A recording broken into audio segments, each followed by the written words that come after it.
All right. Hello, everyone. Thank you so much for joining us here today for this wonderful, wonderful presentation that I am so excited about.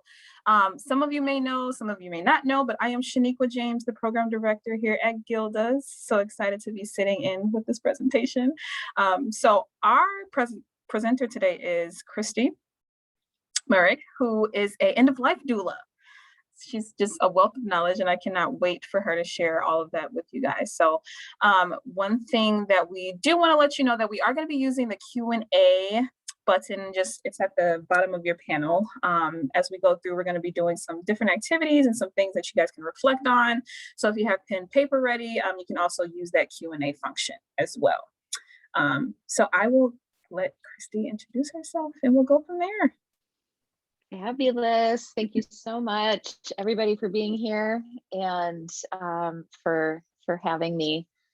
As Shaniqua mentioned, I'm an end-of-life doula, and I just wanted to talk a little bit about what that is because a lot of people don't know. And I think that it also gives us a little bit of framework for kind of how it is that we're here today having this conversation about grief and loss. So as an end-of-life doula, I am in the business of accompanying people through their experience with life-limiting illness, anticipating their own death, the death of loved ones, and even people who I call just mortality curious. We know how this ends, right? We're all headed in that direction. And so these would be people who aren't ill at all, but are just doing their preparation and want to really explore what it means to live alongside their mortality. And so it's kind of a broad range, but so in accompanying people, what I mean by that is that I walk alongside them, helping them navigate change and loss of all kinds, helping them plan some of the practical things, increasing our capacity to be with the unknown and the unknowable. So I think that in-between space of uncertainty is where a lot of us have trouble, and understandably so, for all sorts of reasons, but it's an important part of the journey. So the conversations that we have together, it really opens up this space to be real with what's happening, which because everyone in our world is having their own experience of what's happening, it's not always easy to have straightforward conversation about how we're feeling, about what kinds of things we're losing sleep over, what's coming up, all of those things that we're navigating. Part of my role is to help people have hard conversations with their loved ones. Things that maybe people are avoiding or in denial about, again, just completely normal, but how can we move some of those communications along? And navigating hard choices. So this might be choices around treatment, it might be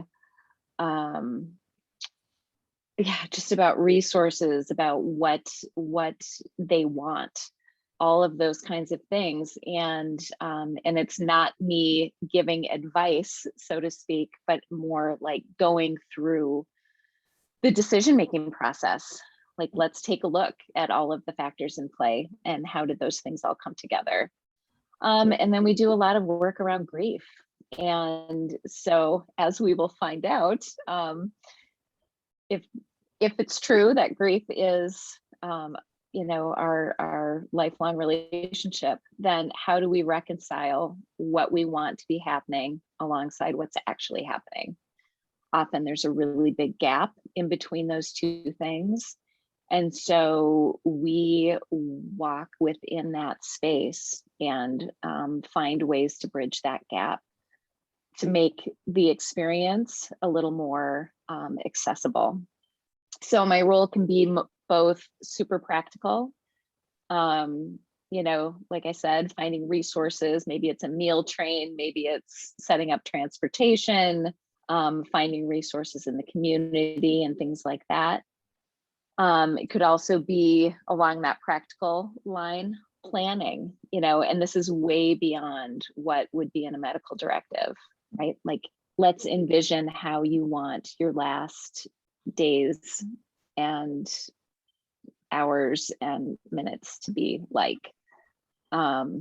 Can we go into that space together and start having those conversations, and making those plans so that people who are, coming into that space and who are along for the journey, that they know what you want, what the person wants, and to be able to honor that even when they're not able to speak for themselves. Mhm. So there's that piece. And then there's also this largely spiritual piece.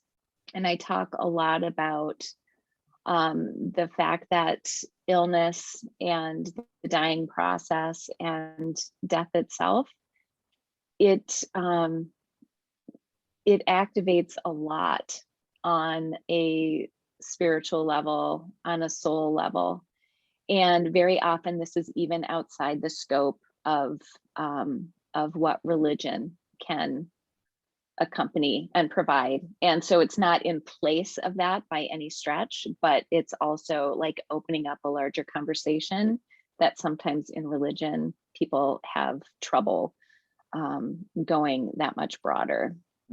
So I think of it as kind of having a spiritual life coach who specializes in end of life issues. And the role, what makes it really unique is that it's independent of medical.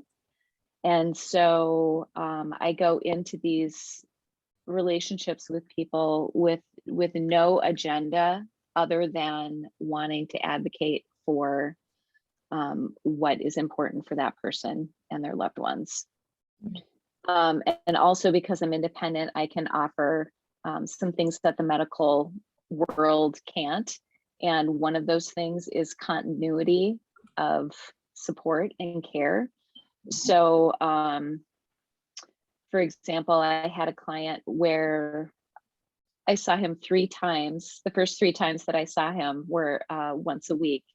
And the first week he was in the hospital. And the second week when I saw him, he was in transitional care. And the third week when I saw him, he was in a hospice home. And so over the course of 3 weeks, he had changed medical teams 3 times. And the only source of continuity was our relationship. And so it's just a huge support for people when they're in the throes of the medical machine. Yes. And and everything can just get so thrown off. Another piece to what I can provide is that there's no limit to the amount of time that I can spend with a family. And it can be by arrangement. So if it was like the family needs to sleep and they want somebody to be with their loved one, then I can be there overnight. Like there are things like that aren't always available and possible just kind of within the medical world. And as I mentioned, that impartial, neutral presence that kind of helps us access parts of our experience that we wouldn't normally be able to access because there are too many other competing emotions, agendas, things like that, and all well-intentioned, but we all just need that safe, neutral space to just be with whatever's happening. So as you all probably know from being in it, it can be a really challenging space to navigate. And thank goodness for organizations like Gilda's, who has this magnificent programming and all of these wonderful opportunities to connect and have some of those conversations already. And, I think about my work as coming alongside organizations like Gilda's. And, it's about providing the support people need to make their end of life experiences as meaningful and purposeful, manageable, and dare I say enjoyable, which is kind of not always something that people think about, but as they want and need it to be. And so it's an amazing role, it's amazing work, and I just feel so fortunate that I get to do it, and that I get to do things like this, having conversations about grief and loss and death and dying, and just how we can better support ourselves to show up in that space. So glad to be here with you today. That was kind of a long-winded adventure, but hopefully that clarifies a little bit about the space that I show up in. It absolutely does. Yeah. Can I ask a quick question? Yeah. How did you get into end of life doula? Like, how did you become an end of life doula? Oh, wow. So it's not, it's kind of a long story, so that's why I'm kind of hemming and hawing, but I feel like over time in my life, it has become clear to me that I came in with this, like not really knowing that. I mean, if somebody told me 30 years ago that I would be working with that closely with people who were dying, I would have said you were crazy. Sure. But yeah, but it just kind of unfolded. I'll try to give you like the nickel tour. My undergraduate degree is in child psychology.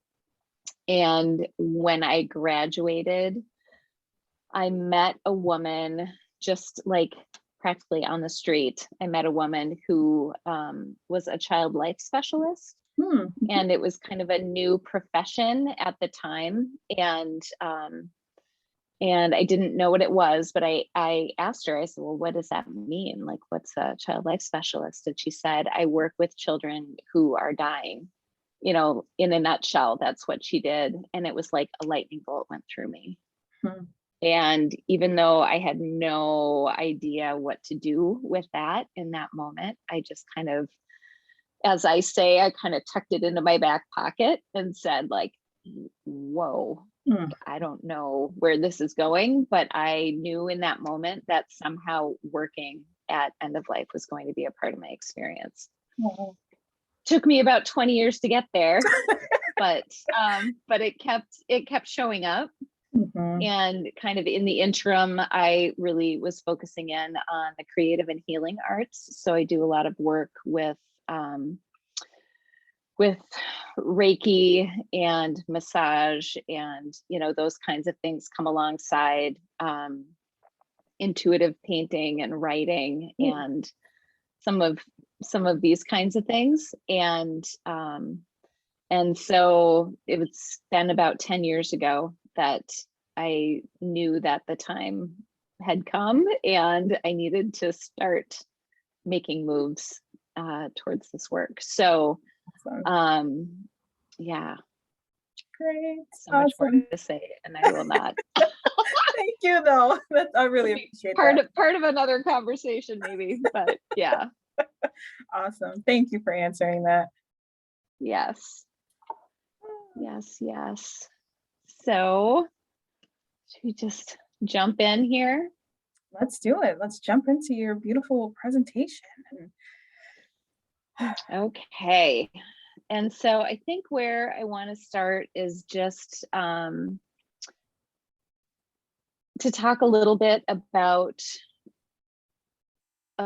our relationship with grief. Like why would we even need to do a webinar like this, right?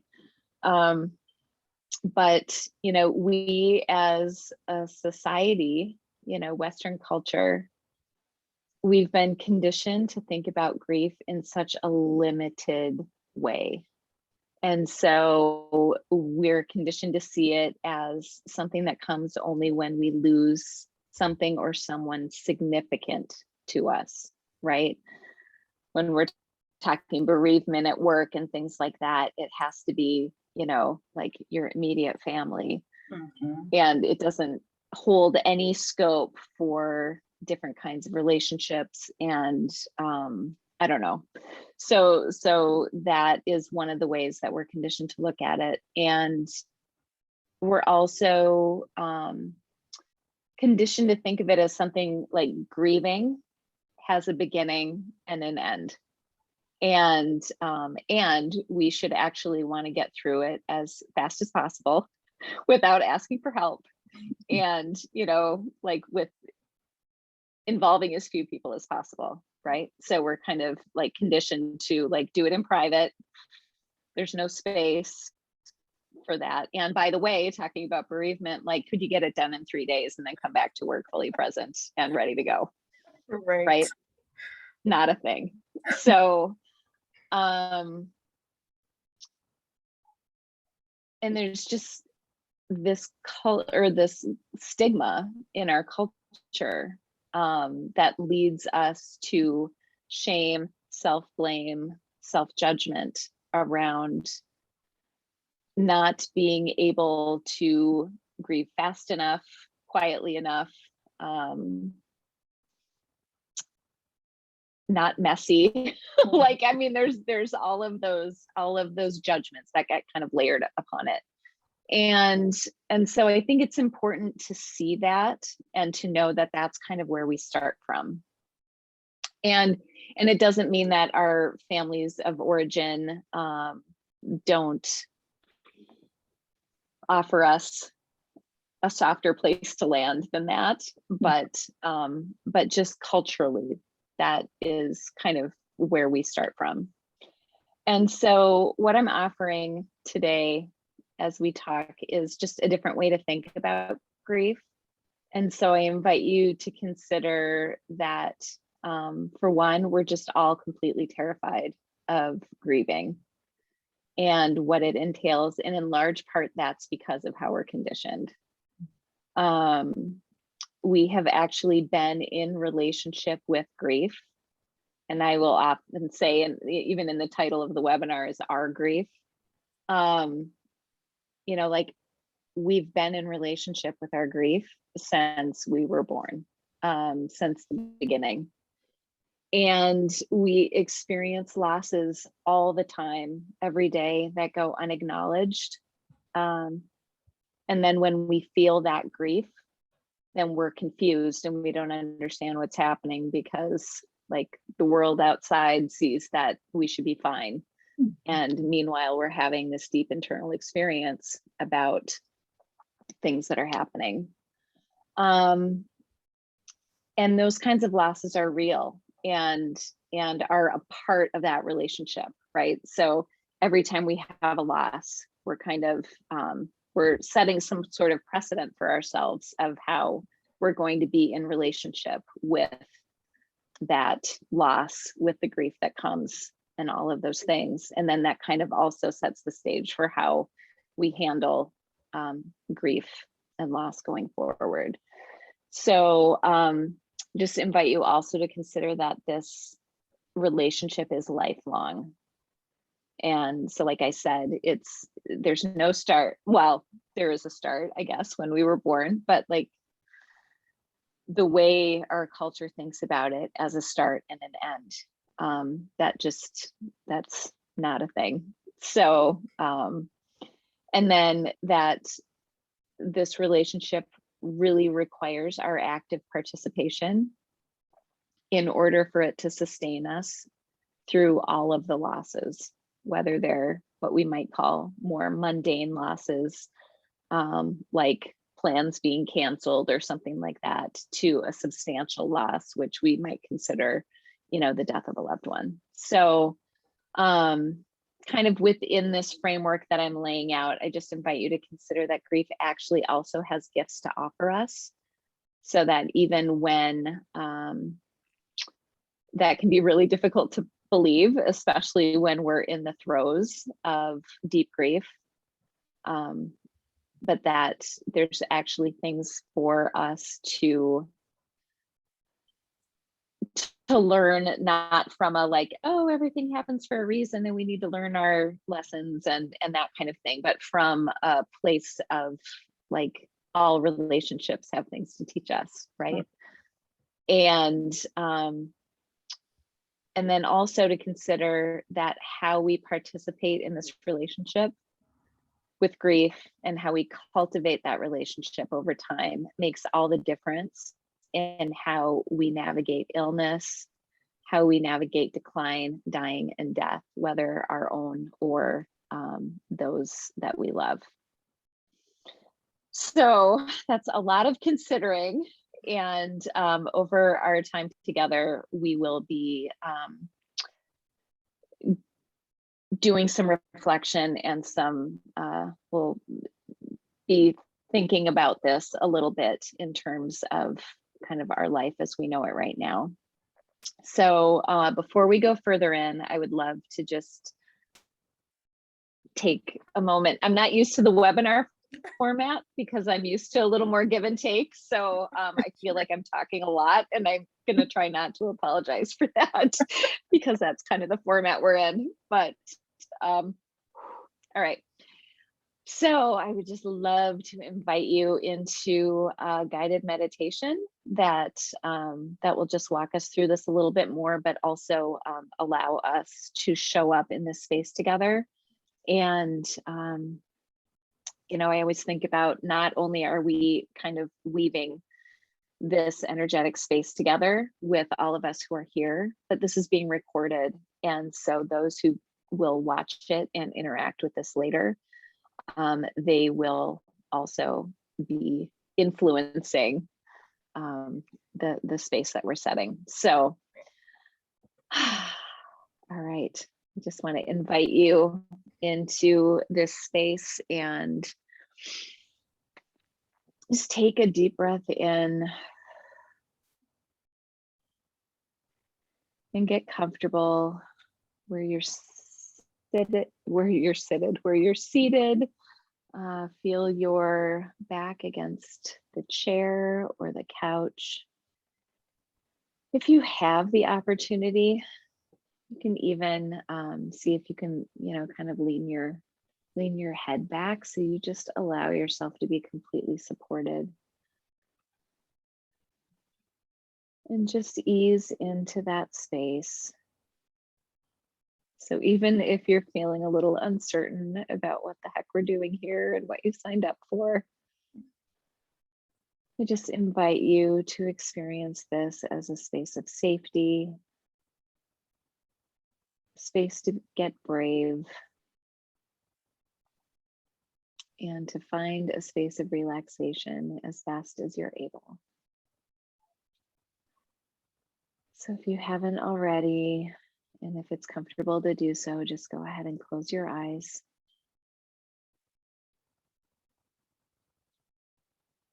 And take a deep breath in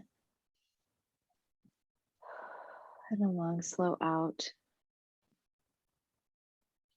And just be here right now in this moment.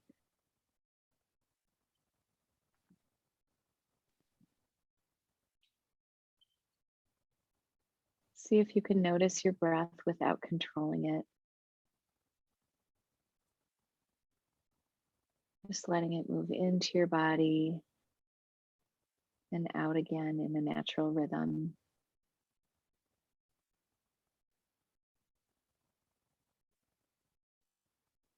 And feel it enter and exit at your nostrils.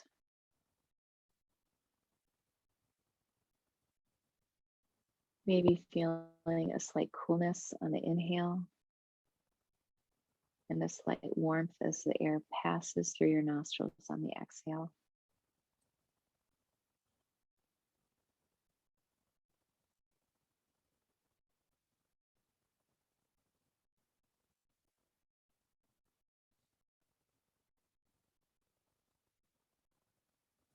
And then notice where your breath is landing in your body.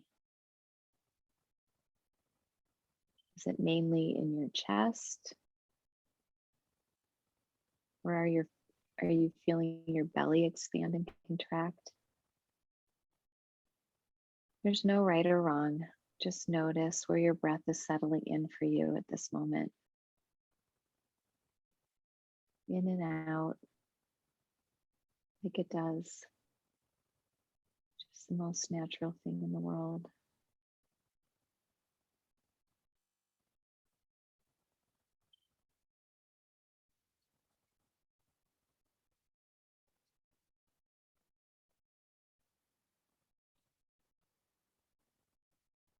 From the moment you were born until the moment you die, this breath is your companion and your friend. And this breath carries you through this life.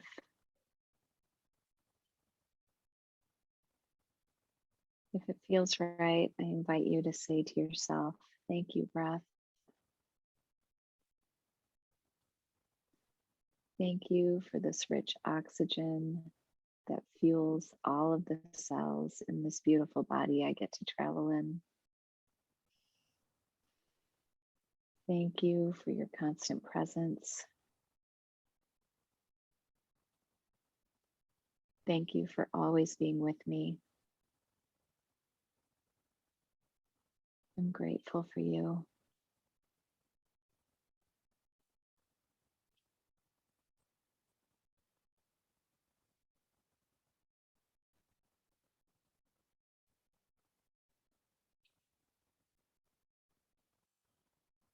And just see how it feels to generate this energy of gratitude for your breath, for your body, even if it is compromised by illness, even if it feels diminished in some way, somehow less than it used to because of exhaustion or the difficulty of weathering uncertainty of change and loss. Let's just be with the breath and the body in this moment without judgment. If we are able, and it's not always easy, just offering our awareness, just noticing.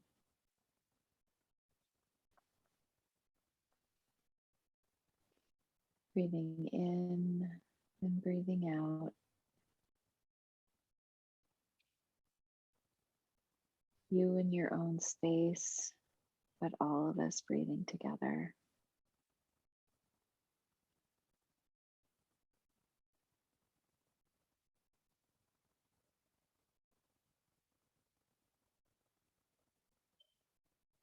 We welcome you into this field that we're creating together. And just trust the beautiful belonging of each one of us who is here.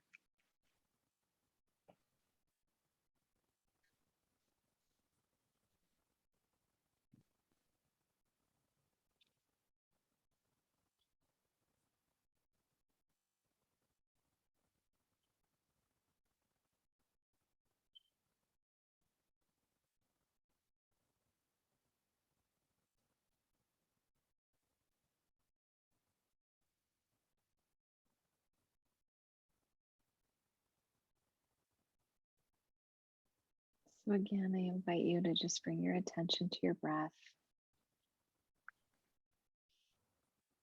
The inhale and the exhale. And note that just as you are in relationship with your breath, sometimes unnoticing, sometimes fully conscious, you are also in relationship with your grief.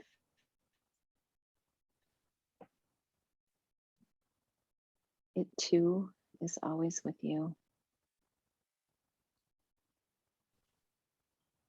It too has never left you since the moment you were born.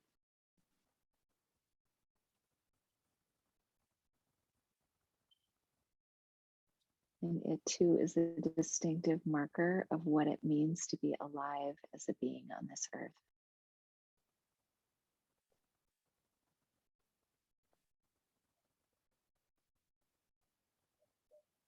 Our relationship with grief signifies what matters to us and how disruptive it is when those things go away, when they are lost, and when they change.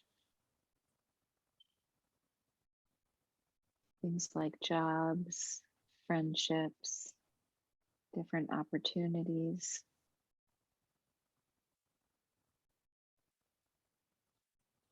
As we've learned during this past year of the pandemic, things that have been central to the movements of our lives, like gathering with our loved ones, our traditions, and even stable income. And sometimes during illness and treatment, things like hair and appetite and even intimacy.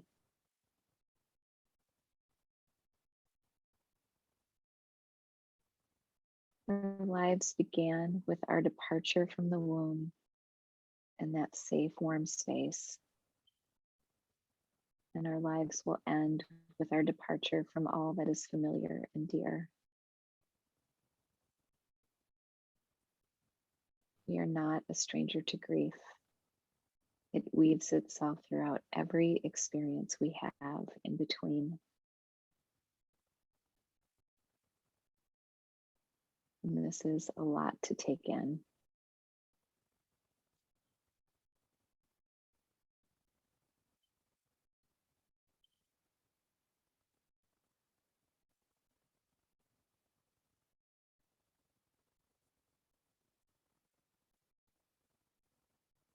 Maybe we're not at a place yet where we can say thank you, grief, as we did with our breath. But perhaps in our time together, we might reacquaint ourselves with our grief enough to find our way into friendliness and familiarity. Maybe eventually to gratitude over time, through our awareness that this is an essential relationship. One we not only need to tend to, but one we get to tend to. It is a privilege to practice knowing ourselves this deeply.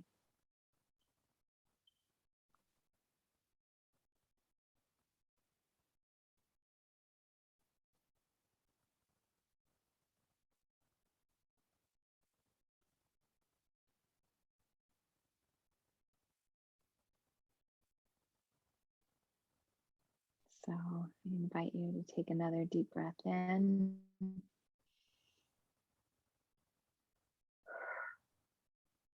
A long, slow exhale.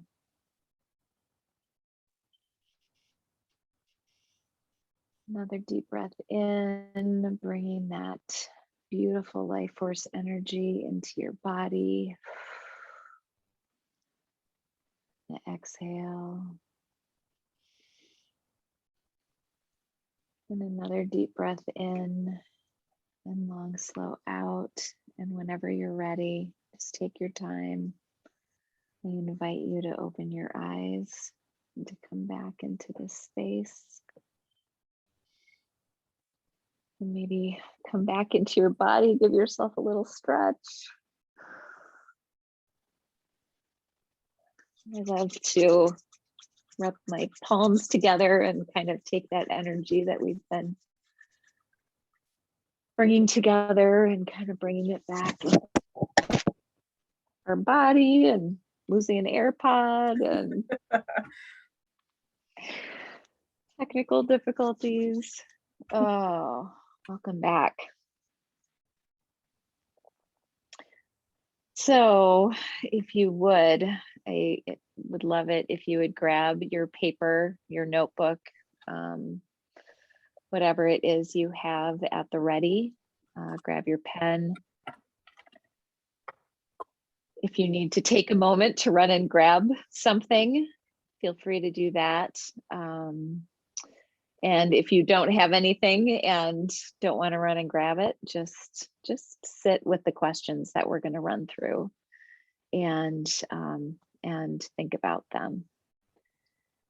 So I would love to just take a couple minutes to write about how you're feeling right now. What is showing up for you as you consider grief as a lifelong relationship? This might be new to you. This might not be new to you. I'm going to go ahead and share my screen, and then this will enable me to offer you the questions while we're talking here. So how does it feel to consider grief as a lifelong relationship? So are you feeling excited? Are you feeling resistant? Do you think I'm crazy? All of those things are completely legitimate. I am not attached to any of it. Just feel whatever you're feeling. And I just invite you to be in that space and to take a couple minutes. I'll just keep time here for us. Plenty of time, plenty of space to just be with what is arising for you right now. And I just want to say I respect this might be uncomfortable territory, but hopefully it's intriguing and worth exploring. So as you explore, as we explore today, just know that you are in complete control of your experience. And if you're feeling emotions come up that feel strong, I invite you to come back to the breath as a place to get steady and grounded, like we did in our meditation. So I guess we'll just hold silence for a moment as we write.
I was going to cue up music to share, but I don't know that.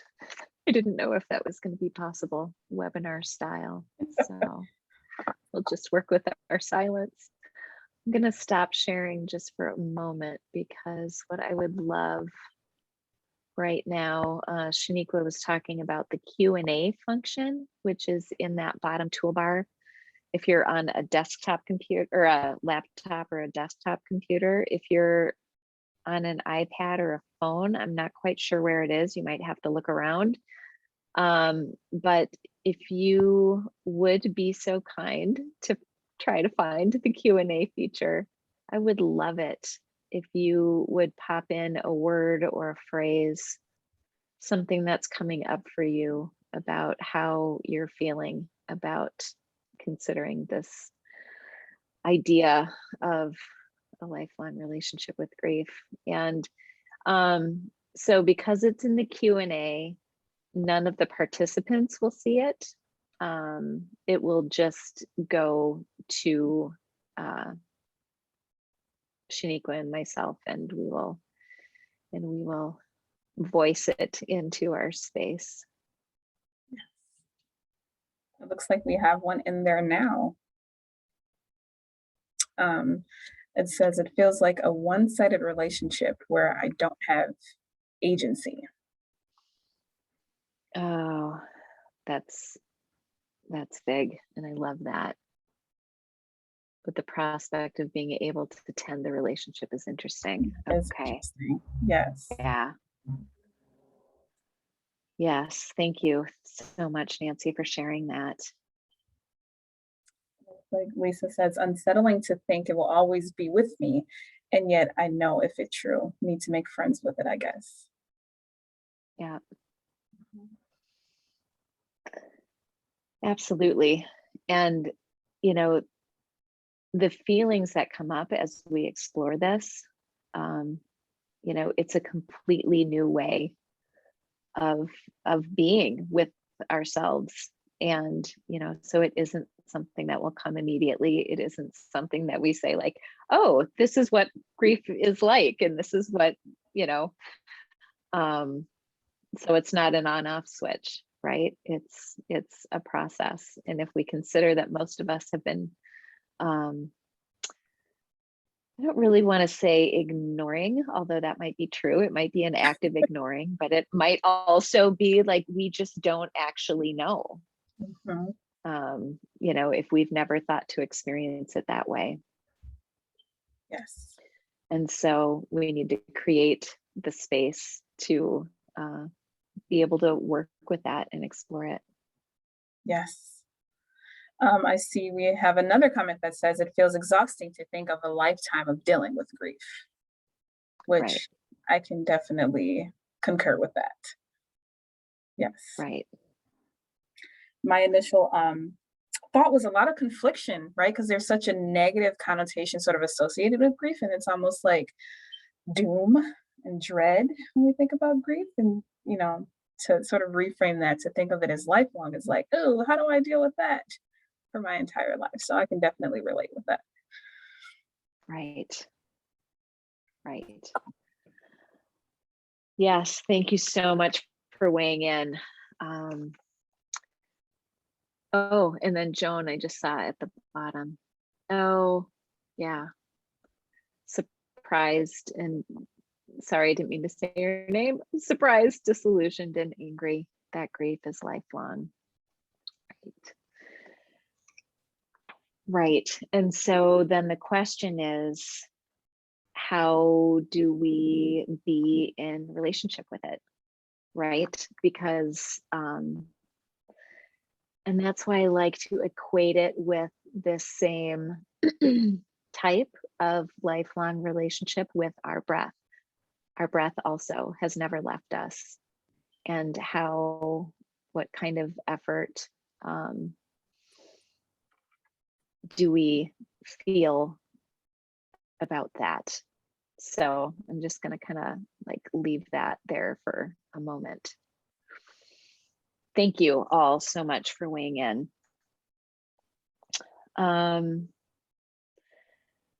So in order to explore what it means to us to consider, like even consider the possibility that we're in this relationship that maybe we didn't know that we had, and just invite us into the exploration of what is our current relationship with grief.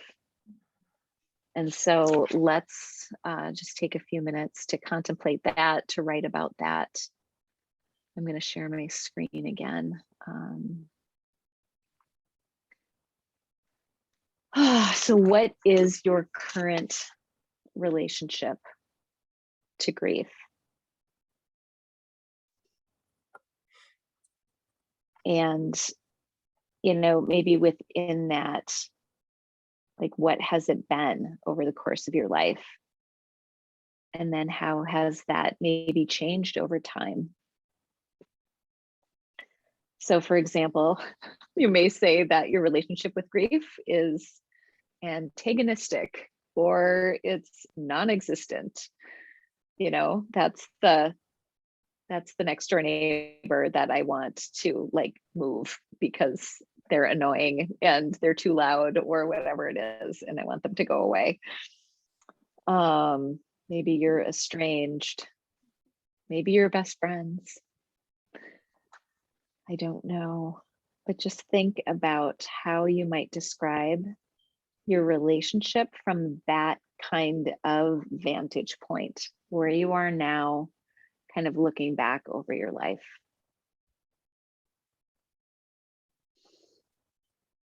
So just take a couple minutes with that.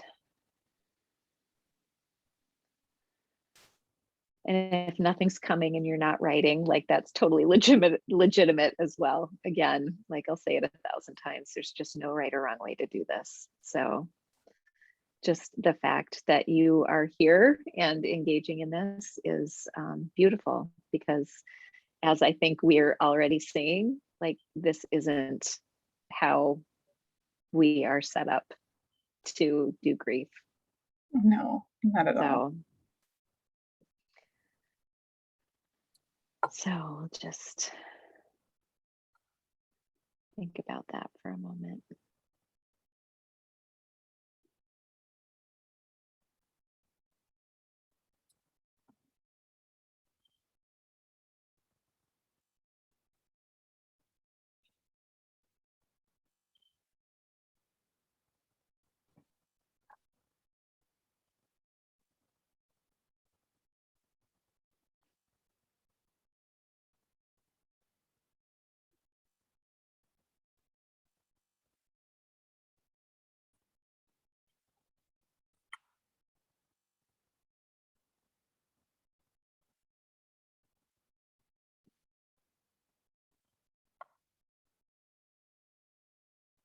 So what we're talking about is admittedly a significant perspective shift, right?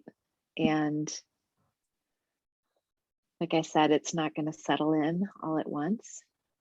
And so as we peel back the layers and as we get curious about what this is all about, that is something that just gets to inform how this unfolds for each one of us. So some people, like we've heard, are feeling resistant to it. Like, what the heck do you mean that I'm going to be in relationship with this crap for the rest of my life? Like, forget it. To some people, it might feel like a relief, because it might feel like, oh, I knew it. Like, I knew that, like, this explains how I'm feeling, right? That this grief is just kind of always around. And so just opening up that space a little bit.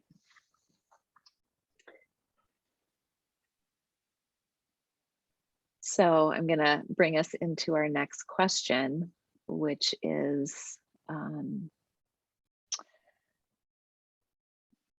what is your earliest memory of grief? And this can be a tough one. So I don't want you to think about it too hard.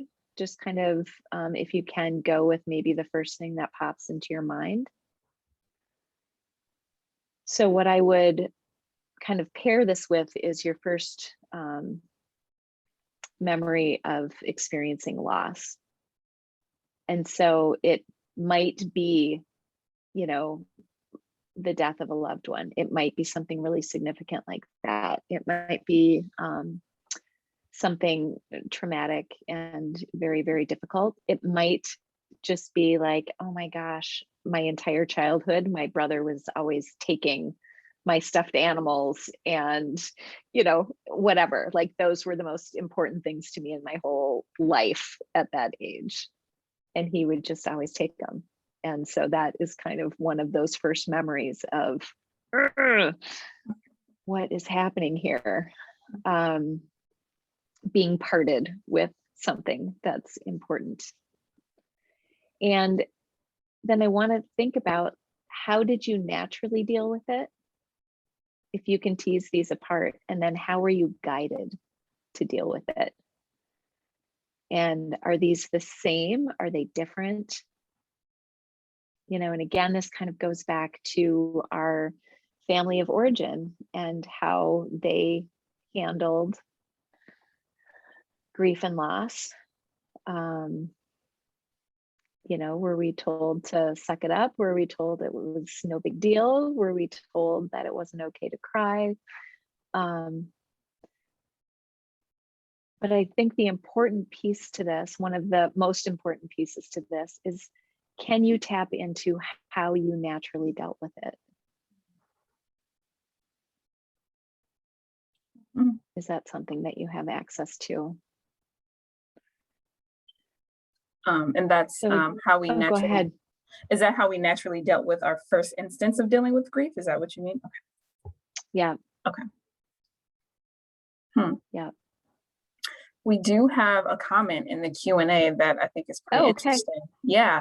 Yeah, and I can't see anything now because I'm sharing my screen, so good. No worries. They say grieving is filled with conflict. They're grateful for 34 years of incredible marriage and raising kids and beautiful memories, but also filled with sadness that their life sort of imploded with a stage 4 cancer diagnosis, and then 85 days later, their person was gone and their life is forever changed. So Absolutely. sort of reiterates that confliction that comes with grief. Absolutely. So thank you for sharing that. I know, Yeah. it's not easy. No, not at all. And so one of the ways I like to think about this kind of phase of things, of reflection, is when did you and grief first meet? Right? If we're thinking about it in terms of like this context of relationship. If there's the idea that, you know, loss and grief have kind of been with us since we were born, then that's sort of this unconscious connection to grief. Mhm. But do you have a sense of when you were first aware of it? Really interesting question.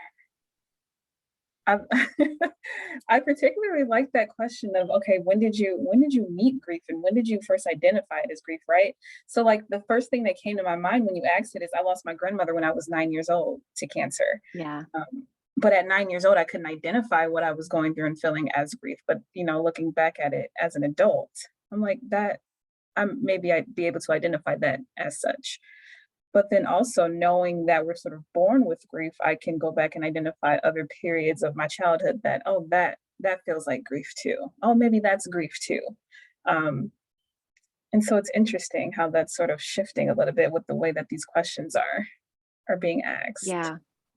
Oh, thank you for reflecting that.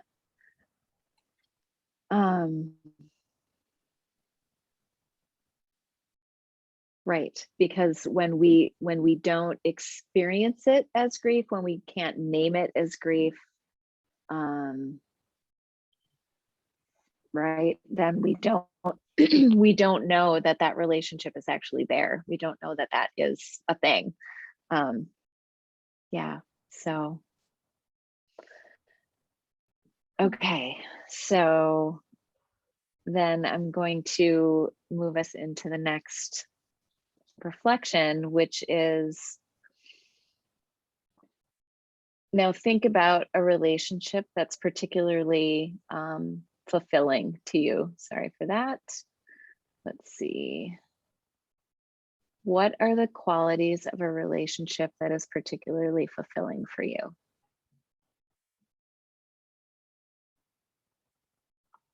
How do you treat each other? What makes for a strong reciprocal bond? Like, what are the positives of relationship? And what makes those connections worthwhile and fulfilling? So we might come up with words like loving, generous. And actually, if you want to go ahead and put them in the Q&A, that seems to be working. And then Shaniqua can bring those into the conversation.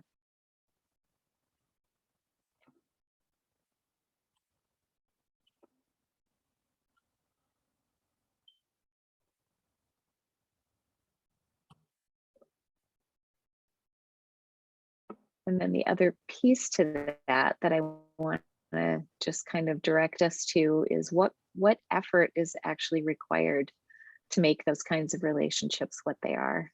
So that relationship that you're thinking about. Hmm.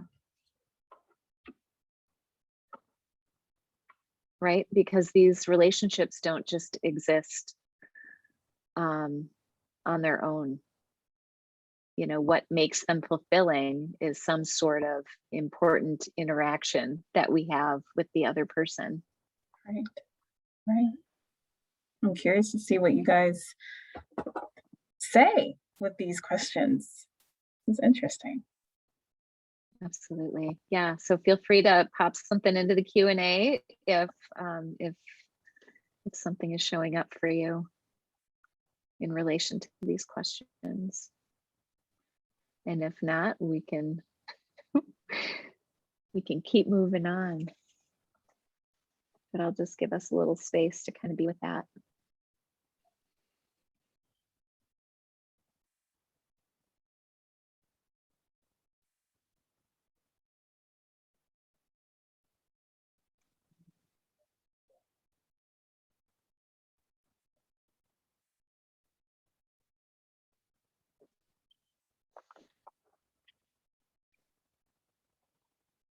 And so next, what I would love to kind of lead us into as we're starting to kind of weave this together is,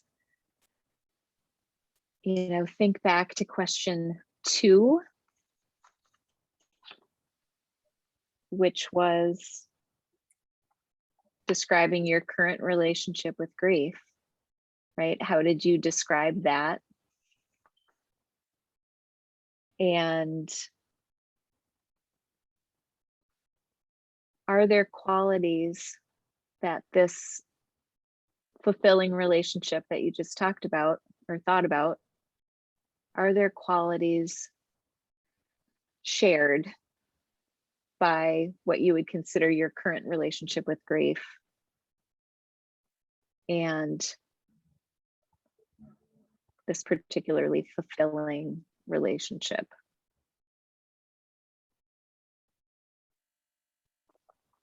So we're just trying to connect those dots a little bit, that if we indeed do have a lifelong relationship with grief that maybe we didn't know existed, that we're just trying that thought on, that idea on for maybe the first time, however we're showing up in that space. I think when we can dig into the relationships that we value and the relationships that are important to us, if we can consider that we could possibly have a relationship with our grief that is along similar lines. Like, does that make our brains blow up? Yes. Or yeah, or is that something that like maybe, Certainly something I've or maybe considered. heck no, like I'm not buying that. Right? Absolutely. I've never considered it, right? Like sort of observing those fulfilling relationships and like what are those things that are overcrossing with grief. I've never sat with that before. So that's interesting. And I think there's so much even in our most intimate relationships that we take for granted. And again, not from a place of like, oh, I'm ignoring that, but you know, in a lot of ways, our relationships just sort of hum along, and they might have things that we like about them and appreciate and love about them. And they might have things that we don't particularly like about them, but we find space to kind of allow that to come alongside all of the things that we love. And can we hold all of those things even when, as was shared earlier, a diagnosis comes and we get blindsided and we think we have more time and we don't. And all of the plans that we set and all of the expectations that we had and all the promises we made don't come together the way that we expected them to. But when we can create space for all of these things to coexist, that's where this relationship can change from something that no thank you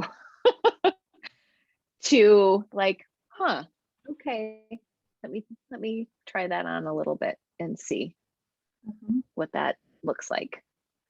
And what it looks like today is not necessarily going to be what it looks like tomorrow or the next day or 6 months or 6 years from now. Right? Like relationships are always in flux, they're always flowing, they're always moving. And so I think those are also qualities that we can bring into this space. So then we might not be here yet, but I'm offering this as well, you know, as we're contemplating this space, this different way of being in relationship with grief. Are there changes that you might be feeling nudged to make in order to tend your grief differently? And again, no right or wrong answer. It might not show up now. It might show up, you know, weeks and months from now, or never, or tomorrow. Like, I mean, that's really what we're dealing with, right? Right. So there's no particular framework. Like, this just gets to be what it is. And so we're kind of on the ride, whether we want to be or not. Right. And so the real question, as I kind of move this along, is what do you want your relationship with grief to be? And the thing that I'm passionate about in this, and the thing that I think is just so beautiful and important, is that we are in complete choice around this. Right? There are people in our lives who we don't want to be in relationship with. Right? And we can be in choice around that, and how we react and respond can be, you know, indicative of that. And what if we want it to be something different? Right? So earlier on, somebody mentioned this idea of like, no, I don't want to be in lifelong relationship with this. Like, you know, so if we say that we're on the ride, whether we want to be on the ride or not, you know, I'm making that assumption. We all can have our own framework for that. But if we can be in choice about what kind of relationship we have with grief and how we want that relationship to be, then, you know, are we not in that space of powerlessness? Do we have agency? Do we have a say in how this goes?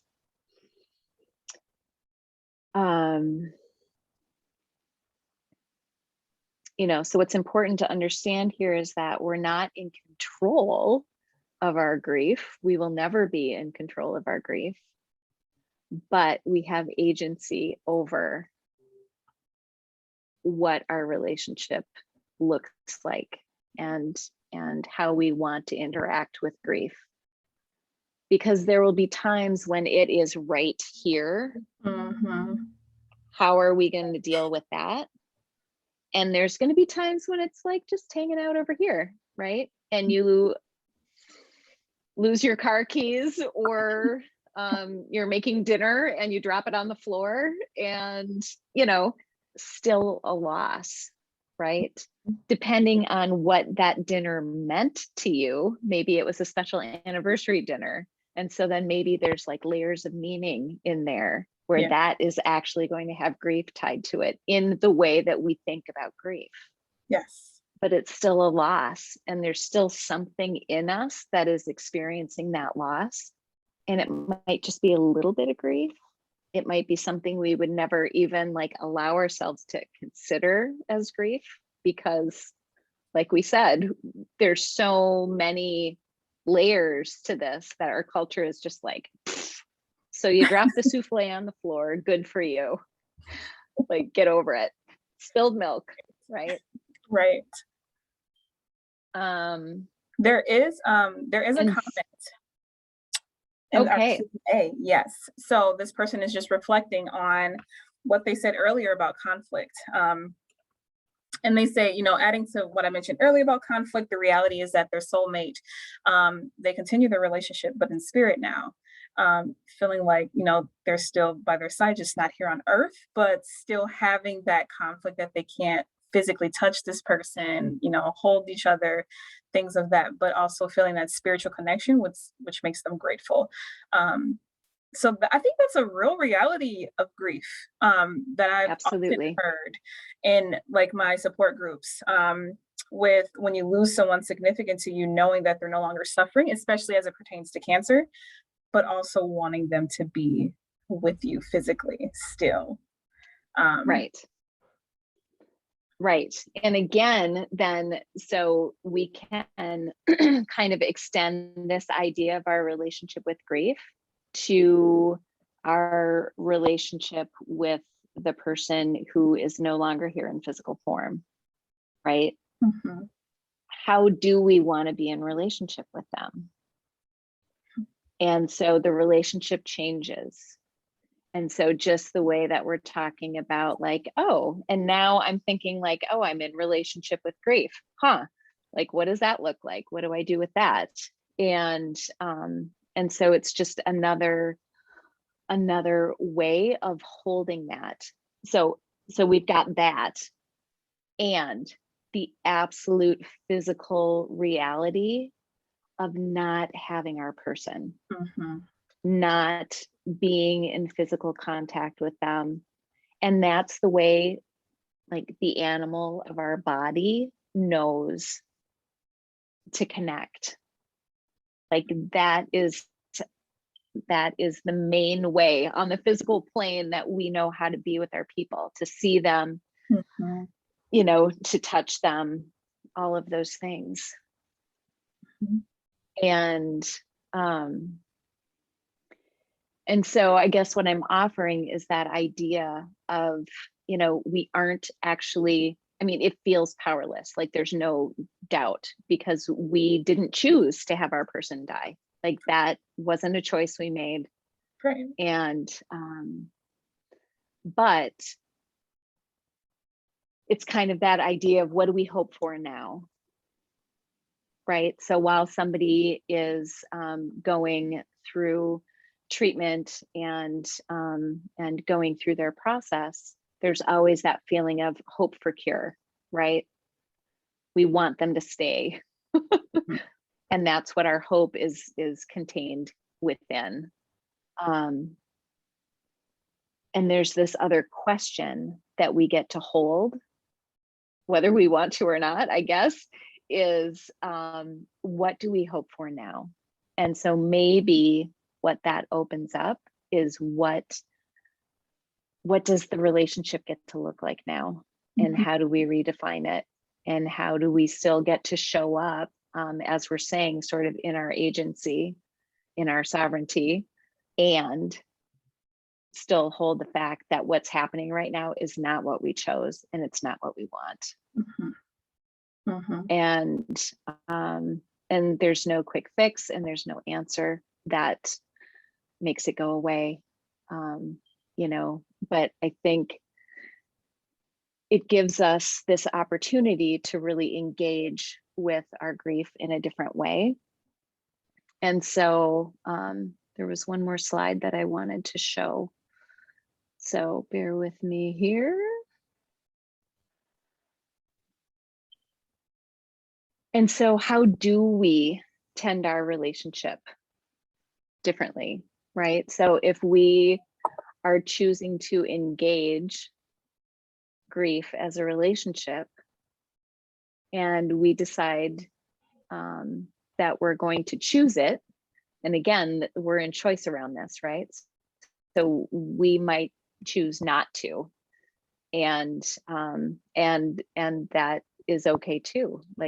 Like the person that we didn't want to have a relationship with, we can say like, nope, sorry, I don't want to be with you. So what it means to engage grief is, like, if we go back to that question about the relationships that are important to us, right? What are the qualities of that relationship? And so maybe, it's a curiosity, a willingness to ask questions and listen, to allow ourselves to be surprised. Right? So when we're talking about it being a one-sided relationship, then it's us against this thing that we didn't choose. Right.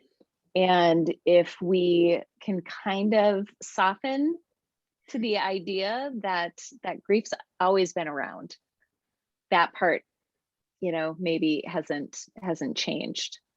But when we have bigger and bigger losses, especially as we get older and older, like that's just kind of a part of the package. The longer we're here, the more losses we sustain. But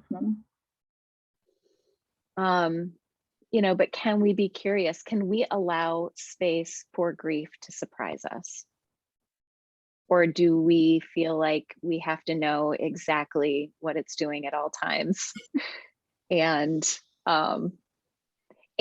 because it's so like unsettling and so uncontrolled, we want to define it. We want to be able to say, okay, this is how you're going to act in this relationship. Yes. Like, this is what I need you to do. And like, when has that ever worked in a relationship with somebody we love, right?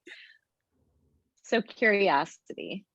So a willingness to be surprised, being present, just paying attention and being willing to show up even when the emotions are hard. And this takes a lot of practice, right? So the grief moves in and kind of sideswipes us. And it's that opportunity in that moment, if we're present, that we can say like, okay, I'm just going to be here. I'm going to take a breath and I'm going to see what happens. Like, can we just let this move through?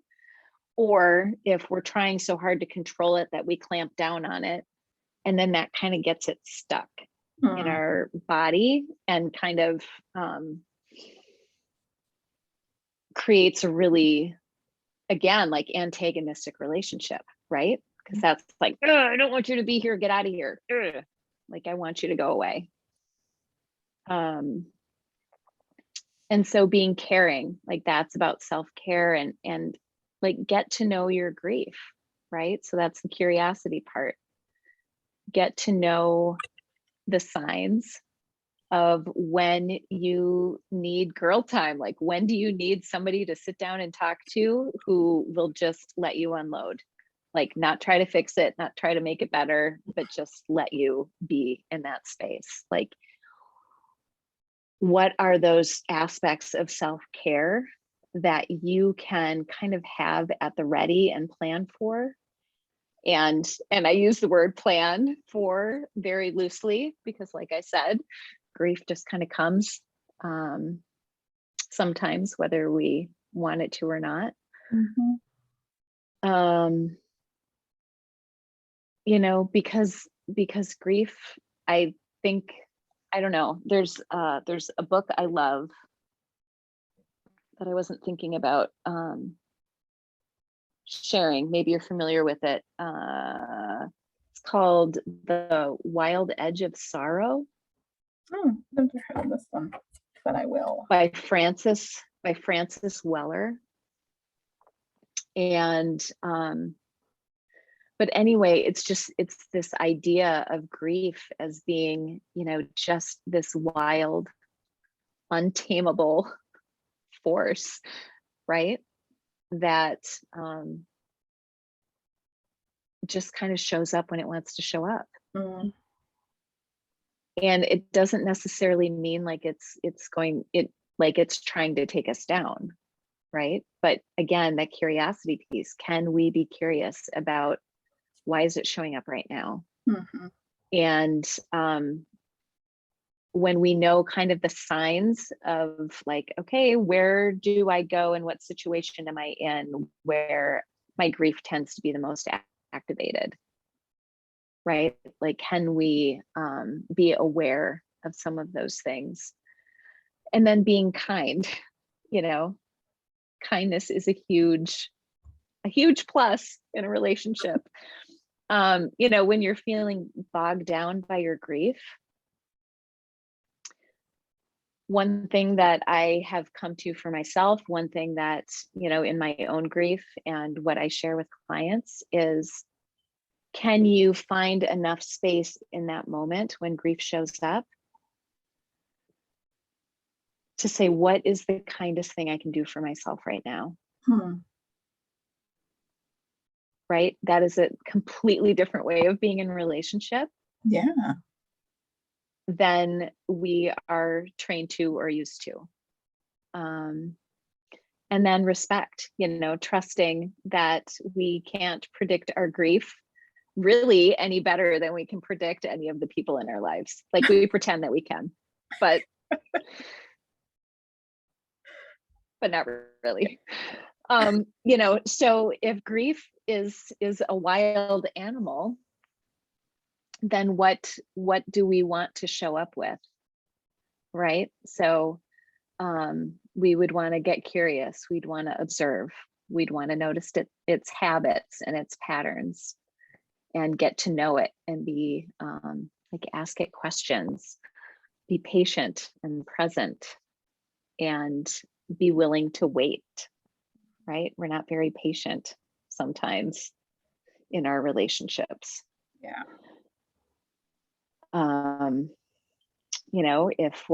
If we're prone to anger, if we're prone to don't want to deal with this right now, like taking a look at that. And so we have so much opportunity to show up differently. And admittedly, when we are in the throes of deep grief and it's fresh and it's raw, then this is nice window dressing, but like, I'm in it right now. Right. And so what we're looking for is really just that small space that comes from the possibility that we could do this differently.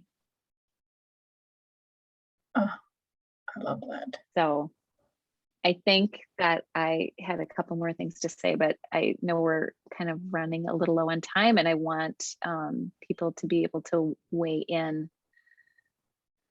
Again, if you have thoughts, if you have questions, I know that it's so much to take in and to try on. But I appreciate the reframe that it puts us back into a place of power,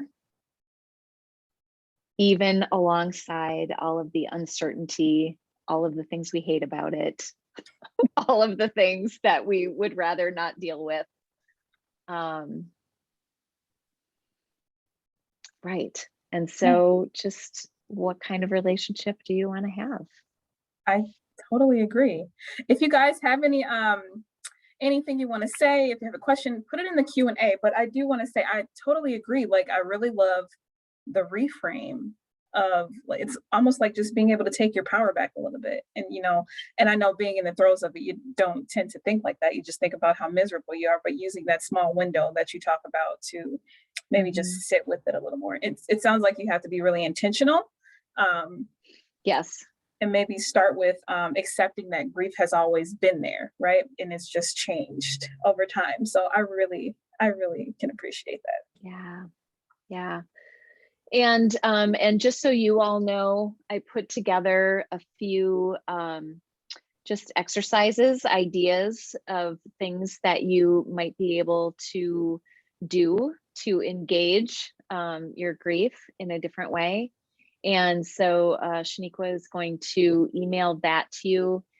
And would the questions be useful to you? Can you guys just kind of type into the Q&A whether, I don't know if we have the opportunity for like thumbs up and stuff on this, but I would love to know if you want the questions, the inquiry that we went through. I would be happy to share that with you as well. Someone said yes. So, oh, awesome. Okay, cool. So I'll type those up and we'll get those to you as well, so that you can, yeah, just have those to look at. If you did do any writing, I recommend just kind of holding on to that, because if you gave yourself some space between now and the next time you look at the questions, or maybe when the recording comes out, if you choose to listen through it again, you might have another, like a different experience. But in my work, what I find is that we're always looking for what I would call the doorway. Like, where is just like the smallest little opportunity that we can kind of, get a new thought and a new perspective and a new way of looking at things, to try that on. So we'll get those out to you all. Yes, I can send those within 24 hours. Everyone said yes, and thank you. They think the reflection questions are great, and would love to have a copy of those. So Awesome. yes, yes, yes, yes. Okay. Awesome. Any other final thoughts from anyone attending? Just throw it in the Q&A. Lots of thank yous, Christy, which yes, Awesome. yes, I love Thank it. you. I know this isn't easy and it's hard to, I don't know. I think anytime we kind of uproot old ways of looking at things, it's, Yeah. we need space to be able to do that. Oh, and so then I also wanted to mention that on that handout is my email address. So if you have additional questions as we go, as you interact with this further and as you take a look at the exercises and things that that I'm sharing, feel free to email me with any questions that you have. Awesome, awesome. Okay. Well, I am going to go ahead and stop the recording, but Christy, I just want to thank you so much. This was such a good presentation. It's so helpful and Thank you. such a huge, important topic. So thank you for sharing all your knowledge with us. So grateful to be here. Thank you, everyone. Yay. Thank you.